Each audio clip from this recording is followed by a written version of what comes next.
cats and kittens. It's time for another Wendy movie review.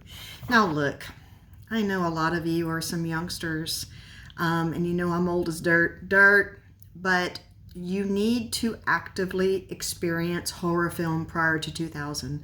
I promise you it's worth it. There has been 100+ years, 120 years actually, of movies. And a lot of them were horror. A lot of the first movies were horror. I think the first actual, what they consider a movie, was Thomas Edison's Frankenstein. It's about like 10 minutes or something, and it's atrocious, but you got to consider the time. Turn of the century. Okay, so I am reviewing a movie called The Driver's Seat, and it's from 1974, and it has Liz Taylor. Now, a little backstory on things. It was a book, of course. They very popular in the 60s and 70s to take kind of strange avant-garde books and turn them into film. In the late 60s and early 70s especially, they were very much focused on the realities of life, whereas previously in Hollywood it was all about, oh, it's fun, it's musicals, it's lighthearted, it's fantastical, escapism. But then when the Vietnam War started to happen, 65, it started to get very dark. The world started to get very jaded, and film reflected that. Hollywood and film absolutely reflected that. So in the late 60s and early 70s, it started to get super gritty. Everything was reality. You had the darker side of life. There was a lot of movies about drug use. There was a lot of movies about serial killers. There were, it was a gritty, darker underbelly of society that has been overlooked for so long, and then it started to be exposed in the 60s and 70s. And also what else started happening too is that the old Hollywood movie stars from the 40s, 50s, and 60s, like Liz Taylor, who was a child star in the 40s, when they got a little bit older, they started doing, they didn't really have an option. So they had to take films that probably were just meant for the drive-in circuit, which, doesn't exist anymore. Now it's a direct-to-streaming or direct-to-video circuit.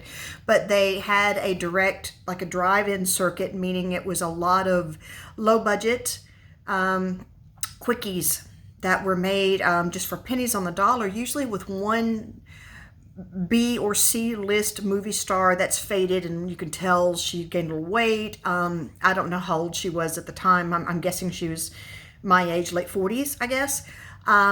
But again, the movie is called The Driver's Seat, and it's shot in Italy. It's very Italian looking. I don't do my research on movies before I actually watch them. I'm not one of those people that just regurgitates IMDb.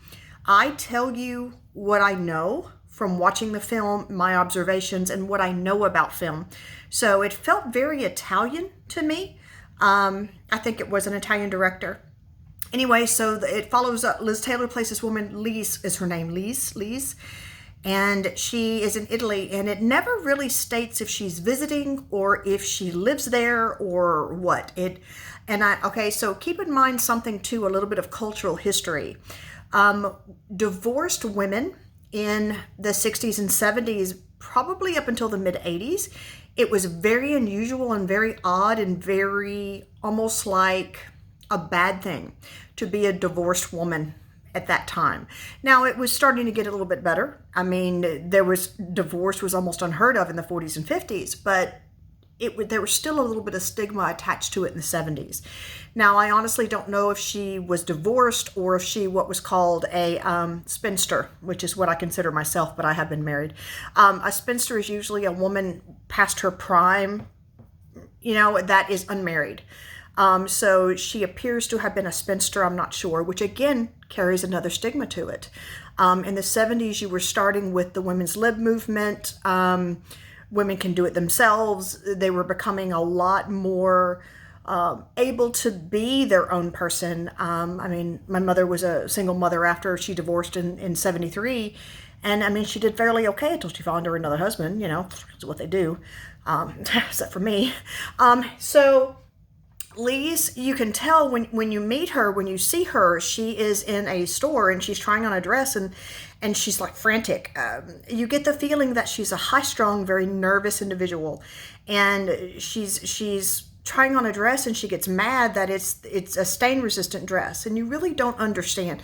So the thing about this movie, you go through about 3/4 of it not understanding what the hell is happening. You don't understand why she does what she does. You don't understand her motivations. So she's flying somewhere and she picks up a book. And I honestly, I don't know what the book is called. The book is actually about a man who wants somebody to kill him, who tries to get somebody to kill him. And I've tried to pause it and I can't read what's on the cover, and I don't do any research on it because I don't want anybody else's opinion. I want my opinion of it, and I'm giving you my opinion of it. So she has this book and she's advertising this book, and she's like, somebody noticed me, and she wants people to notice this book, and you don't understand what's happening until later on.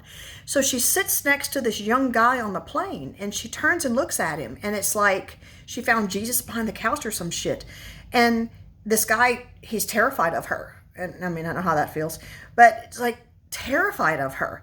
And she's just, it's you. And she keeps talking to random people about her boyfriend. She's going to find her boyfriend, but you know she doesn't have a boyfriend. So, as I said, you have to bear with it because a lot of the movie is like, what? But actually it took 2 watches for me. And it's not a long movie, so I'm assuming it's probably 70 minutes or so, which is typical for that time, a little over an hour and a half. And you figure out why she's doing what she's doing at the very end. And then again, if you go back and watch it again, it makes a lot more sense. Now, Andy Warhol has a very small role. I don't know if you know anything about cultural history, but Liz Taylor and Andy Warhol were pretty smoochy back in the day. He was a terrible person. Andy Warhol was a user, and I can't stand I just want to punch him in the face. Well, he's dead, but somebody shot him. I don't know, anyway. But Lise goes to this mall. So every man that she meets on this journey, so there's different points in time to where men tried to pick her up. And they try to literally molest her, try to have sex with her. A guy in a cab gives her a ride, all these things they're trying. And she's like, no, that's not what I want. No, that's not what I want. But you don't know what she wants. And I know it doesn't sound very interesting, but I promise you it's very interesting. And I can't tell you too much about it because it really does give away what's happening. You find out absolutely at this movie is almost over before you find out what the hell is happening. You need to watch it. If you like Italian cinema from the 70s, which, hallelujah, I do. And if you are very interested in human psychology, which absolutely I am, you really need to watch this film. Liz Taylor gives a great performance. She really does. And I'm not a big fan of her. I know at the time she was a terrible, terrible alcoholic. And I mean, fuck, who wasn't? But you need to give it a watch. The movie's called The Driver's Seat, 74, 75. And I bought it on Amazon for a couple of bucks. But give it a watch. I think you'll really like it. And everybody have a great day. Love you. Bye.